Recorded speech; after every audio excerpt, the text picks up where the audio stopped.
What's going on, everybody? RJ Ocho here from SB Nation's bloggingtheboys.com. Hope all is well wherever you are. Hope you're happy, safe, healthy, and I trust that you are rather pissed off. The Dallas Cowboys lost on Monday Night Football 34-10, the final score.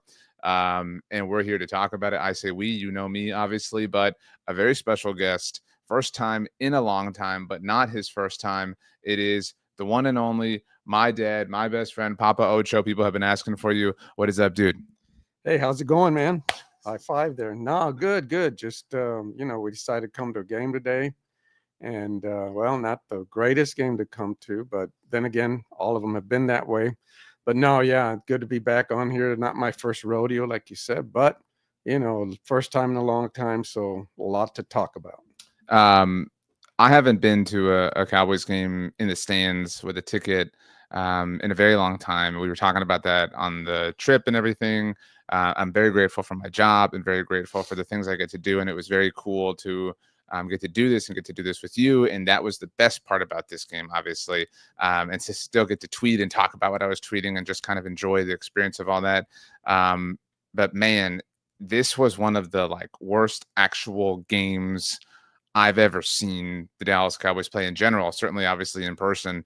And in a weird way, and we've been kind of talking about this a lot, obviously, all season. I'm not mad. We've attended a lot of games and we've seen a lot of brutal losses. We were kind of, on Sunday night, I sent you some texts and went over some of the games we've been to and things like that. We saw the last game at Texas Stadium. We saw the Romo Peyton duel. We saw the Mike McCarthy, Matt Flynn come back against the Cowboys. And we left those games feeling really pissed off. I feel just like it was a fun experience and we had a great time. And I love you and I'm happy that we came, but I'm not even mad anymore at the team, if that makes sense. No, I share that sentiment, and I think part of that is, unfortunately and sadly, we've become numb to the situation, to the current situation with the team and the direction it's going. And so, yeah, it's unfortunate, but that's kind of how I feel. Not pissed, not angry, just disappointed, severely disappointed. But what we saw tonight was a broken team, a defeated team, a team with no spirit, just going out there and going through the motions. That's, we talked about that during the game. So very, very, very difficult to see that there could be anything that would propel them to better performances. I mean, because like you said on the way here, I mean, they're not doing anything correctly, anything good. Everything that they're doing has significant faults. It's really strange. I mean, the quarterback's lost, and anytime that has happened in relative recent history, that's just led to a lost season for the team. That whether it was 2010 or 2015 with Tony Romo, certainly 2020 with Dak, and 2020 I think made it an easier year to disconnect for a lot of reasons. This is different, and it's different to still have CD Lamb and still have Micah Parsons and still have Trayvon Diggs and just not. I mean, they're not even entertaining. They're just boring. They just exist. I mean, I know everybody brings up the flex them out of this and flex them out of that. They're not going to flex out of the second Monday night game, at least against the Bengals, and that was reported on earlier because of the all the graphic work and animation work that's been done or whatever. But it's tough. I mean, it's truly, truly, truly tough. Joey Baloney says in the chat, hoping the Jones family steers clear from GMing this franchise this offseason. I've said this, but we could sit here and we could recap the game.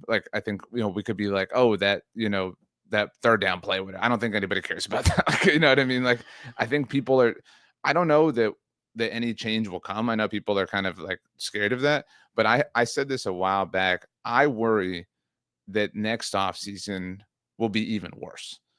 And because we've seen them digging and digging and digging. And what's more is it might be more toxic from a public perception standpoint, because the next time they do this, the first time they they get ahead on extending somebody. Anytime they do anything, it's going to be, oh, why didn't you do that last year? Why are you doing it now? This could have helped last year. It sure would have been nice to have X, Y, or Z. Like, I really don't know. They're starting to, I don't think they were ever in the territory of like the Cubs or the Maple Leafs in hockey, like teams like that, or pick what maybe the Cavs pre-LeBron, but they're kind of there now. Like they truly are this joke in a very different way relative to a lot of teams in similar situations. Yeah, totally agree. And the thing that really stuns me about that is I think they recognize that, Yeah.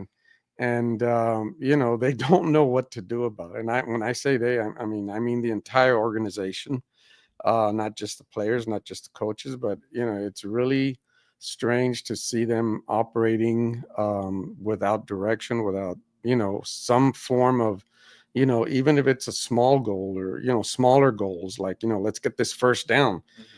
It doesn't even appear that there's that level of coordination, to be honest. And and it's on all sides of the ball, which from my perspective, it's very difficult to watch, because we haven't had a championship team in 30 years, but still we were seeing high quality or a higher quality level of football, and right now we're not seeing that at all.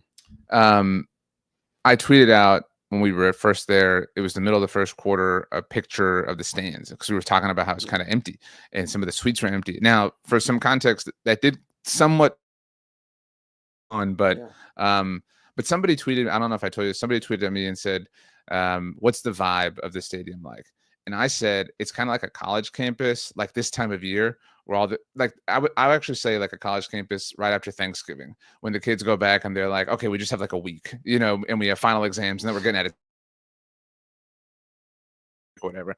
Like, it really does feel like they're all just like, let's just get this over with. But they have 7 games left.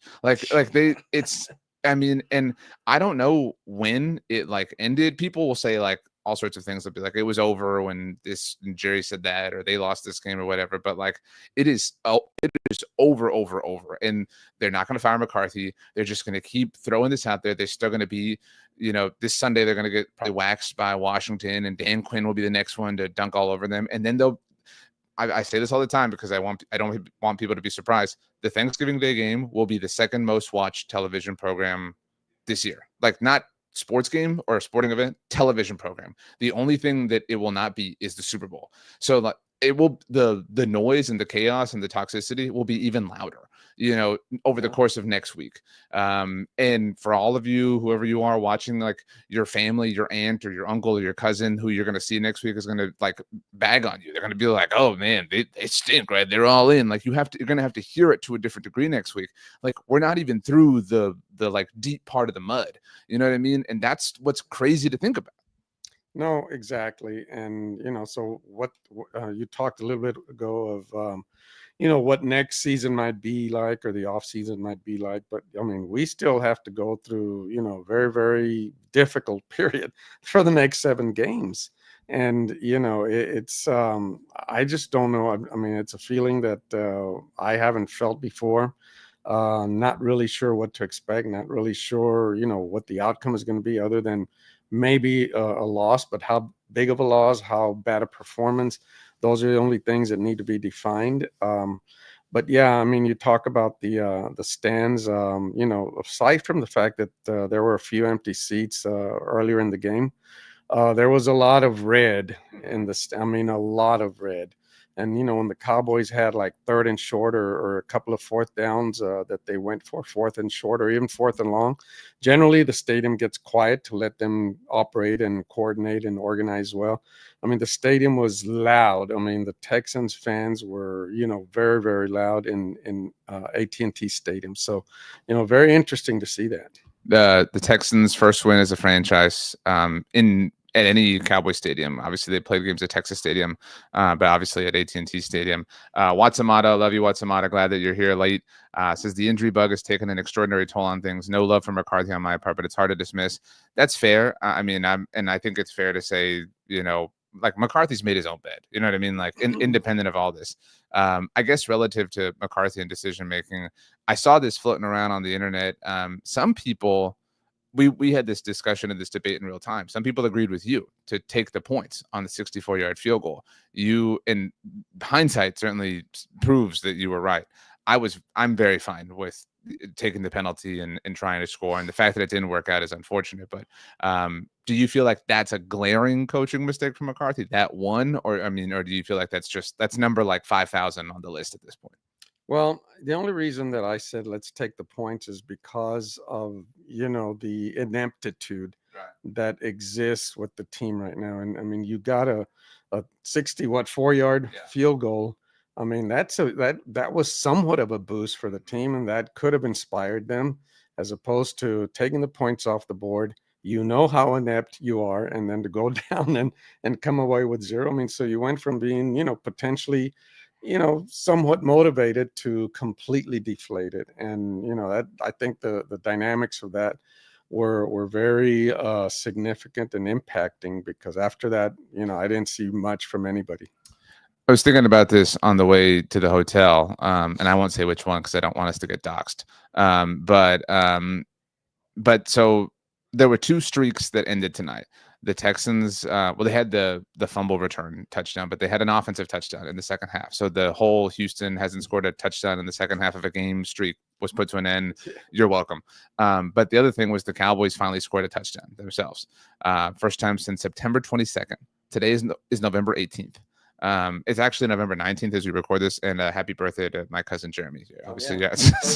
Jeremy. But that being said, the one touchdown, they've scored a singular touchdown in now 3 games, because it sounds like a long time when you say September 22nd, but it's 3 home games. It's the Lions game, the Eagles game, and this game. And the one touchdown was a 64-yard touchdown that was literally the fastest that any player ran this season. It literally took Kevontae Turpin reaching the highest speed that any player across the NFL has. So it was like this just freak, flash in the pan moment. So to your point, like, they are inept. They are inept in every single way, shape, or form. Jessica says in the chat, we need a whole new team. Just keep CD, please. I'm gonna get to your question, Watsamata. Back to 2020 was kind of weird. And I think we all understood 2020 we're willing to throw out. It was Mike McCarthy's first year, and there was so much turmoil and whatnot. This does feel somewhat similar to 2015, obviously, when Romo missed 12 games and they only won 1 of them. And I think with the benefit of hindsight, I don't know that things would have turned around for the organization if not for Dak and CD. I'm sorry, for Dak and Zeke. The team, we didn't realize it needed that infusion of youth, that infusion of new blood that propelled that 2016 team, and I think revitalized the players who were becoming kind of like the juniors and seniors on campus, so to speak, the Zach Martins of the world, the Tyrons, and even Travis Frederick. But they needed Dak and Zeke. I don't like that isn't coming because the cornerstones are staying. CD staying, Micah staying, Dak staying. I don't have a problem with that, but like you're not getting that much new energy is my point. Yeah, no, it's a thing that needs to be looked at very profoundly, because, at one point today, even with some of the youth that we have, and when we saw some injuries, at one point, I think we had Zach hurt, Guyton hurt, and Tyler. Yeah. So, to Watsamata's point, you can't discard the injury factor, but they've got to do something. I don't have the answer, so I'm not here to provide an answer, but I'm not paid to do that, and some people are, so they really need to seek out that consultant.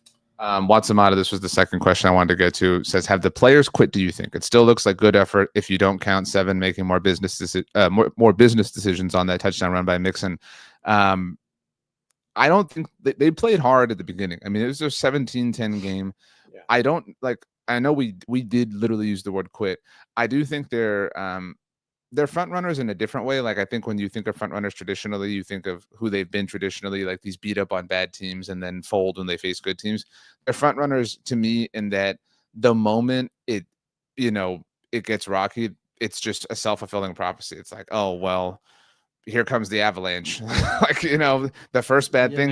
Yeah. Like the first bad thing happened. So that was cool. We had a good, you know, 2 quarters or whatever, but the roof's going to fall or the sun's going to peak in, you know, like it is a self-fulfilling prophecy. Like you kind of become what you think you are as a result of all of that. And I think that like, how can you not believe that? CD had a quote, obviously, you know, we're just kind of getting back and went up, so I don't think you've seen it, but he had a quote post game that was like, obviously everyone's looking to embarrass us. You know, he said we had a lot of success the last years and we're kind of paying the price for that. And yeah, man, like you're a mantle for people. Like, and that's who they are. And so like the moment that happens, I think that streak goes both ways. The other team's like, okay, like Joe Mixon tonight was like, he's had a great season, but this was clearly Joe Mixon's like, oh, I'm on national television. Like I'm gonna drag these dudes. Like, and everybody gets a turn. Like that's what you said. The crowd was red. Everybody gets a turn. Everybody gets to laugh. Everybody gets to ride the ride.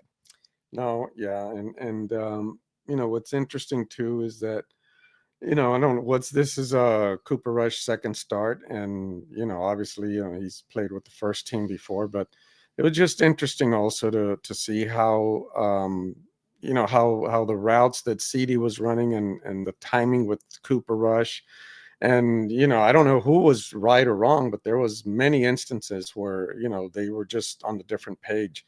And again, I don't know if that's coaching. I don't know if it's a quarterback. I don't know if it was receiver. I mean, I think of the 3 options, my bet would be on CD that he's correct on what he was doing, and maybe that it's either the coordinating or the quarterback that was off on that play. But you know, it's awful to watch that, and you know, I mean, that's what needs to be fixed. Everything needs to be fixed, but you see it so obviously with you know our perennial All-Pro CD Lamb when he looks you know subhuman sometimes when you know he's running one way and the ball's going the other way, and you know so lots. I mean, we could you know look at every aspect of the game and have a lot of criticism, but you know, so where do you start? Where do you end? It's just a very very bad team right now. I did think it was I'm gonna write my stock report while you sleep, and I thought Luke Schoonmaker played well, certainly the best game of his career, which is a low bar. I thought Brevin Spanford played well. You know, defensively, they have DeMarvion Overshown. I think that's the one good development to come from this season. But man, like we know a lot of Dallas Cowboys fans, and we were there with some and whatnot. Like, but I think that the Rorschach test of like where things are, because Watsamata said ditto that. I have no answers either. Like name a fan, and it could be you or Watsamata or anybody who's watching, whether live or obviously it's later after the fact. Name one who's still like chugging the Kool-Aid. Like name somebody you know who isn't of the belief that this thing is cooked. You know, like I don't know anybody. Like, and you know, like because that happens, right? Like sometimes like I don't mean like but like the proverbial, we disagree on this or that, and we're like, no, man, you're being too hard or you're being too critical. It's not that bad. It is universally agreed upon that this team is so bad, that everything is so bad, and that there's, for the first time, to the kind of collective point, there's no real like light at the end of the tunnel. Like it's just like you suck, like you suck, and the whole world wants to laugh. And you know, I don't think we've hit rock bottom yet. I mean, I agree with that. that's the you know the sad part for me is that you know as bad as what we've seen is, I still think that we haven't hit the bottom, and I'm not looking forward to watching the team and you know when that does happen. But it might be when the Giants beat the Cowboys on Thanksgiving Day. That might be rock bottom. Yeah, we found out today, Monday, that Tommy DeVito is at least the new starter. Who knows? That's still technically another round of NFL action from now. Maybe a lot of people, I tweeted about that, were like, maybe Trey Lance will start, whatever. But that's like, there's nothing they're doing, the Cowboys, that justifies itself. You know what I mean? They're not playing Trey Lance to justify the trade for him. Jonathan Domingo had a subpar, you know, debut with the team. Like there's nothing that even they can point to say like, see, it worked out. Like, see, look at the return on investment. Like, it truly is amazing how everything they touch kind of like turns to crap. And everybody had a field day with the roof, which was a dangerous thing, today. And I'm very, I wouldn't say excited, but interested to watch the broadcast of this. And I would assume Troy just dragged them like up and down the field. And good for him. Like, nothing against like Emmett or Irvin or anybody else, but like good for Troy in using his platform to say like, I'm sick of this. Like I built this empire and you're just like, running it into the ground. I mean, Troy is obviously the ambassador and leader of that group, but like he's still that dude. You know what I mean? And you can tell it bothers him to be associated with this because this isn't what he built. You know what I mean? Yeah, no, and to add to that, what Troy built is what got us accustomed to winning football games. And now that we're not doing that this season, I mean, at least the last 3 seasons we're 12-5. We didn't get beyond much farther in the playoffs or as far as we wanted to, but at least we had some highs and a few lows during the season. And this season, the lows are definitely many more and more frequent than the highs. But I don't blame Troy, like you're saying. I mean, he has I wouldn't say a vested interest, but he has a lot of pride in what he built and was the leader of. And only to see it, not even because it's performance wise, but it's because it's organizational wise. And I'm glad to see him use his platform for that. I'm always so jealous of the Eagles, and I hate that. Like it's so annoying to objectively be jealous of them because you look at the turmoil that they're in or that they were in late last season with their huge collapse, whatever. They were an easy pick to say like, oh, that will bleed into the season. And it kind of did. It was a little touch and go at the beginning, but then what they do, they just got to work and they just played good football. And they're one of the best teams in the NFL again. Like, I mean, it must be nice. Like there doesn't have to be a bottoming out. You can stay consistently successful. You can stay consistently good. And I mean, people twist themselves in knots trying to like justify or compartmentalize or logic out what Jerry says or whoever says. And there's like, I say this all the time, there's no logic to it. Like, and I don't mean that in the funny, facetious, sarcastic way. Like there's not. Like they're going to say what they want to say on Monday. And then if they say something on Tuesday that on their hit on the fan that contradicts it, so what? It doesn't matter. Like they said it and you can try to hold them accountable, but it won't matter. Like it won't matter. Won't matter to them. No, and like that's the bottom line. And so like I'm to like take that into a different direction because I keep getting tweets and I understand it. I keep seeing tweets that are like, man, Mike McCarthy's not going to make it to Thanksgiving. What do you mean? Like they're not going to fire him. Like the moment that, and I keep saying this, and it's not because I think he's a good coach, and I stand by all the defending I've done of him to obviously the point at the beginning of this season. This is irrecoverable. But I mean, they're not going to fire him because when have they ever shown that they don't tolerate mediocrity? That's A. B, the moment they fire him, they have to do a lot more work. And C, even if you think like I understand that people want like something, right? They want a head on a stick, right? So they're like, I don't care, just give me a head. I get it. I get that. But Mike Zimmer is going to be the interim head coach, the guy who's overseen the now 5th consecutive loss at home where you had a 20-point deficit. He's overseen 5. And granted, he didn't oversee the playoff loss, but like, you know what I'm saying? Like, what Brian Schottenheimer is going to be your interim, John Fossil, who keeps running fake punts. You know what I mean? Like, like you don't like you're not equipped for this. There was a tweet that went around. I'm sorry to be long-winded. It was Connor Orr of Sports Illustrated. He had a list of it was like 105 coaches that could be like on the rotation or list for potential names, or whatever the case may be. I might be the number wrong, but it was something like that. And Bobby Bell, good friend of mine and yours, and a blog on the boys, obviously, he tweeted out the Dallas Cowboys were the only team without a coach on that list. So like they don't have anybody, like you could examine any staff in the NFL and be like, I could see it. I'd interview this guy, talk to this guy. There's nobody on the Cowboys that's worth maybe Al Harris. You know what I mean? But like, I mean nothing against Al, and shout out to your Javelinas, my alumni. Right. But this is too big of a project to hand to him. It's too big. Like I don't want that for him. Like he won't succeed. Nobody would succeed in their first time as a head coach trying to turn this ship around.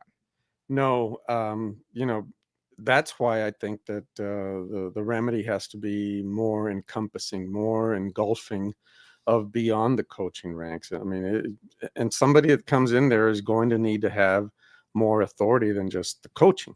I mean, we've said this a million times, and but I think right now it's a blaring signal that somebody has to manage a bigger portion of the pie, bigger slice of the pie, than just coming in and coaching and doing what he's being told to do. And I'm really surprised that McCarthy has succumbed to that role, because he was doing more of that in Green Bay, and that might be part of the reason he was a little bit more successful there, but maybe not. But I do feel like, I mean, we've talked about other names, like one that comes to mind is Belichick. I mean, he's not going to come to be a head coach. He's going to want the GM and maybe more, maybe even player personnel and things like that. But I mean, if you're serious about improving, you're going to have to make, some paradigm shifts and what you've been doing for so long, and change it up. Yeah, I mean, I do think that McCarthy came in at first and swung a big stick because he was Mr. Super Bowl ring and wanted in the building, and he had been studying analytics for well, a year or two. And he was also the Matt Flynn coach and the Des Cottick coach and the Jared Cook 3rd and 20 Mason Crosby coach. Like, he had these like skins on the wall relative to this team. He was like, whatever. So I mean, and this is purely speculation, but I think about something like when he took over in 2020. That was after Jason Witten's second stint with the team. Obviously that 2019 season, again, purely speculation on my part, but like we all thought, I remember writing and tweeting and talking about, doing videos and podcasts at the time, like, oh, Witten is totally going to go into coaching. Like, he's absolutely going to go into I believe, if this, again, speculation, if Jason Garrett had remained the coach, that Jason Witten would have been on the staff. He would have been the tight ends coach or whatever you want to call it. Yeah. But instead he goes and plays for the Raiders one year, and then he goes into coaching. And I believe that was a battle, again, purely speculation, that Mike McCarthy won at the beginning. Because at the beginning, he won some battles. At the beginning, he got some things his way. At the beginning, he would, in his Friday press conferences that are in parallel with Jerry's hits on the fan, he would say, we don't know where we're going to play Terrence Steele yet. He would bite back. And I think he succumbed because, it's just like, you just wither away. You know what I mean? Like, and it just gets annoying and exhausting. And there was a video that went out, McCarthy, I guess, was at the fight last week, if you want to call it a fight, between Tyson and Jake Paul, and a video of him walking out of the stadium while Jerry was on the Jumbotron talking to Michael Irvin, and Irvin's like pleading for Dion to be the head coach and all this stupid stuff. Yeah. And like, that probably gets really annoying over like 4 years. You know what I mean? So like, I'm not justifying the like bowing or the relinquishing or whatever, but like, it's normal. It's human. You know what I mean? To just, to just let it fade. I mean, and I think it's easier to do that when you're McCarthy. You're like, man, I already won my Super Bowl. Like at the end of the day, at the end of my life, like, I did that. It's a lot harder, I think, to reckon when you haven't done that, but that doesn't apply to him. No, for sure. And again, I don't. Again, it's a multivariable problem here. It's not McCarthy only. It's not Dak only. It's multiple things are true. Yeah, and so you're right. I mean, I think he's just gotten beat down.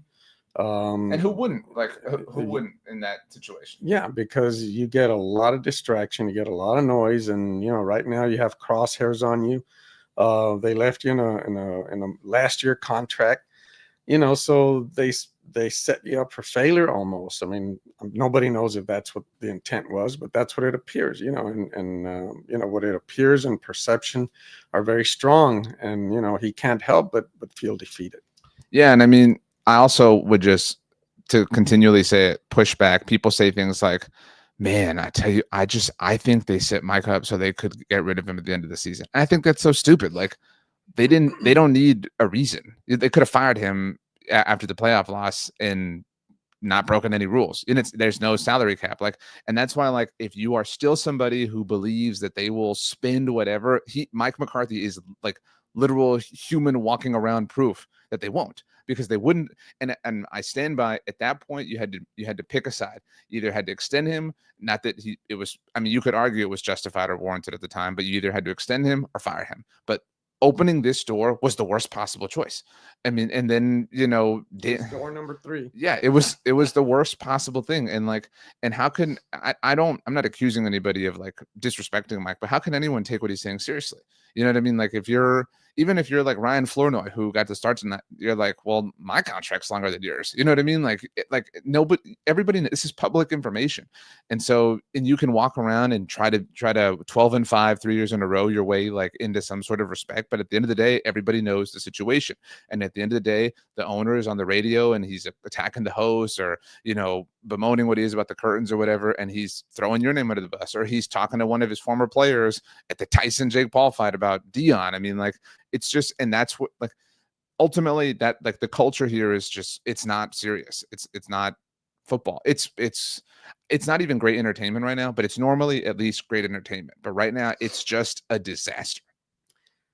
I agree with all of that, and very little to add other than, do we know if it's going to get fixed? Do we think it's going to get fixed? I think it's, everybody's belief that there will be some changes at the end of the season. I personally don't believe anything will happen during the season, but I do believe something will happen immediately after the season's over, and get to work on some changes. And I'm not smart enough to go out on a limb and say what changes are going to be, but I think there will be some changes, and we'll all be interested to see what they are. I'm not smart enough either to offer it's going to be X, Y, and Z. One thing I am confident of, though, is something you said, is that as frustrating as this is, although it's kind of not, because we are a little bit detached emotionally from it all, I agree with you that we have not seen the bottom. Yeah. Like, this is a unique kind of thing. And I don't even know if the bottom would be losing to the Giants on Thanksgiving. Like, there will be a low point. That I think there will be a point, and I don't like root for anybody to be sad or broken or anything like that, but I think it will be a point that breaks the front office. I think there will be a point where they go, wait a minute, why are you coming after us or this or that or whatever? I mean, like, because they can tolerate losing. Like, you think Steven can't tolerate being called Catboy? You know what I mean? Like, they can take all that. Like, sure. There will be something to where they're like, this is enough. Okay. And at least, I mean, I know we're all hoping that something that will spur change, but they will wield their power, is ultimately what I'm saying. Like, something will push them into a corner to where they will say, okay, we want to change this. It may not be the move we agree with, but I think they will be backed into a corner. Because, dude, it's this bad, and it's still the week before Thanksgiving. Like, it's crazy how bad they are. I mean, again, I just feel like, I feel sorry for them. I feel sorry for the players. Some of them are truly innocent. They're just, they're all innocent. This fell in their lap, and they don't know how to get out of it. They're looking to others for guidance and direction, and it doesn't seem like that's coming to them. So yeah, I mean, it when the bottom falls out, I don't know. I just threw out Thanksgiving because we're playing the lowly Giants, and like you said, they're going to play with a backup quarterback and such. But yeah, I mean, it could go beyond that, and it's going to be awful. It's going to be sad. Well, when the bow breaks, the cradle will fall, and that's what's coming around. Like, the bow will break is kind of what I'm saying. I don't feel like I think the Texans are an amazing team. I think they're a good team, but like, they let the Cowboys, the really bad Cowboys, hang around for a little while, and it took even the Cooper Rush fumble thing for them to break this open. So I don't know what I think about them, but I mean, I know that they won, and I know that their fans were the latest ones to come in happy and celebrate. And maybe the Giants won't get to, maybe the Bengals won't get to, but I would bet that they will. Because this was, as everybody noted, their 6th consecutive game at home, trailing by 20 points. That's impossible. Like, it's actually, I mean, it had never happened before. Obviously, 5 had never happened before, but I mean, yeah, no, they're pushing the envelope in many respects. Is there anything else you want to add? Because it's kind of late, and it was really nice for everybody to stay live with us. But anything, Cowboys, or I I don't know. I mean, who's got it worse than us? I mean, like it's maybe the Jets. I mean, but they've been in this like state of acceptance a little bit longer. So I think they're less damaged by the current moment, if that makes sense. Yeah, no, I don't have anything else to add. I think we, painted a bleak but accurate picture or panorama of what we saw, and then that's all we can do. Our opinions is an objective opinion of what we saw, and hate to be so negative or pessimistic about it, but it's truly how we felt throughout the game, what we saw, and all of the dynamics surrounding it. So hopefully we're completely wrong and they, snap out of this funk and, start, they could still go 10-7 and sneak into the playoffs. I mean, who knows? You just never know. But yeah, just appreciate, the fact that we're able to come, like you said, and hopefully we get back on track with doing this at least once a year at the home stadium and another one on the road. So enjoyed it. Yeah. So two things to close. One, to answer Gage's question, says, where do we go when the draft comes? Offensive line, wide receiver, running back, linebacker. So many holes with this team that obviously they can't fix in one draft. But what moves make sense this offseason? I would say, I mean, that people talk about Ashton Jeanty. I don't know. I know you're big on ASU with me, but he's the Boise State running back that's been on fire. It would be the dumbest. He's amazing, but it would be the dumbest possible thing to go right down that path. I mean, like, I understand he's amazing and fun and you want it and it would be cool. Do they need to invest in the running back position? Absolutely.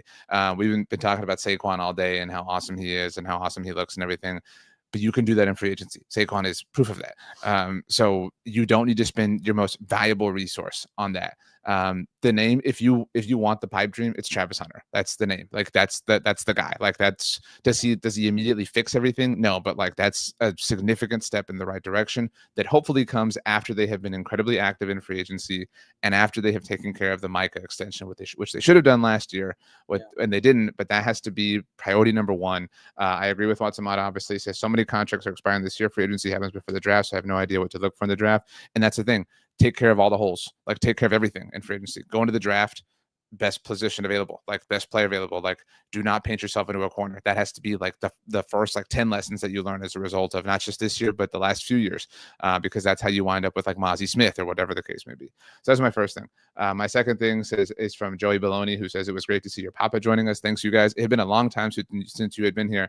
And my closing thoughts, because I never like to fully end something. Obviously, we've done some negative shows in the past, or things that have been about negative things for the Cowboys. It had been a long time. We were again reminiscing. The last game I'd gone to in the stands was November 24th, 2019. And that's a significant day in our family's life because my son, your grandson, was born that day 2 years later. So his birthday's coming up. My son's going to be 3 years old on Sunday. It's going to be super awesome. We're having a party this weekend. It's going to be amazing. And because of, that was 2019 that we went. The next year was COVID. We didn't talk about this. We were going to go to Baltimore that year. But we didn't because of COVID. But then the game wound up getting delayed, and it would have been a nightmare if we hadn't gone to that because it ended, whatever, all that stuff. But then my son was born, and so he was a baby, and he was premature, and there was all this stuff, and so it's just been, for anybody who's had a 3-year-old, it's a little bit difficult to get away, and I'm very, very grateful to Mom for making that happen or helping make this happen. But so, I mean, it is a different kind of time with the Cowboys, but at the end of the day, is down on this team. I hate this team. Like I really hate this team, but I am first incredibly blessed to get to do what I do for a living. Incredibly blessed that my wife, my dad, my mom, my son in his own way, my dogs support that venture, that all of you support that venture. This venture, I mean, I've been able to turn a passion of mine into a job, which I, again, don't take for granted a single day. And so that's a big blessing, but it's so, these types of things are the best. Like, no matter what happens, like, the Cowboys suck and we hate them, but you get to go to a Cowboys game with your dad, with your mom, with your uncle, with your cousin, with your brother, with your sister. Nothing beats that. Nothing. They could be the worst team in the world and nothing will ever beat that. It just can't. Nothing will ever beat that because on the way here, we talked about every single game that we'd gone to, and a lot of them were losses. Like, you know what I mean? Like, and so I know whoever you are, wherever you are, however you are, that it is a bummer. I know that this team that we love and hate has ruined the best time of the year. And I hope that, like me, you have a collegiate team that you can be proud of. Go Sun Devils. But that being said, I can't promise that better days are ahead, and I can't promise that it will all be worth it. But what I can promise is that at some point you will look back and be like, that was a fun day. That was a fun time. That was a fun memory. That was a fun moment. And I'm grateful for this one with you, and this one with all of you. And so that's the gift of in all this. I mean, that's the best thing. I mean, we just put up with the score and the yards and all that stuff. That's a fantastic message, and I second that and I echo that. And yeah, I mean, this is what life and sports are supposed to be about. Share it with people you love, and yeah, I mean, if you root for a team, if they win, it's, you know, that's just a bonus. But just being there and enjoying the dynamics of it, and, you know, all of the logistics of getting here and everything surrounding it is what makes it a lot of fun and memorable. And then if they win, it's a bonus. If not, well, you still had a great time with someone you love. Well, we got a 3-year-old birthday party to get ready for this weekend. And the good news is his birthday is on a Cowboys game day. So he was born the night before Thanksgiving 3 years ago, which, again, given what I do for a living, is just perfect. All right. So my dad's going to sign us off. I hope you all had some fantastic food. I hope you all had something amazing. And you are scheduled to have an interview that I will do from the same hotel room with Victor Cruz on Tuesday. So that will be dropping on the YouTube channel. And make sure to check out bloggingtheboys.com. Shout out to the staff, who was wonderful in getting all sorts of things up so I could come attend the game. It was great. Shout out to Dave and Jess and Chris and Brian and everybody who just did an amazing job. Yeah, the final word is yours. Well, thanks everyone for joining us, and go Cowboys. And peace out.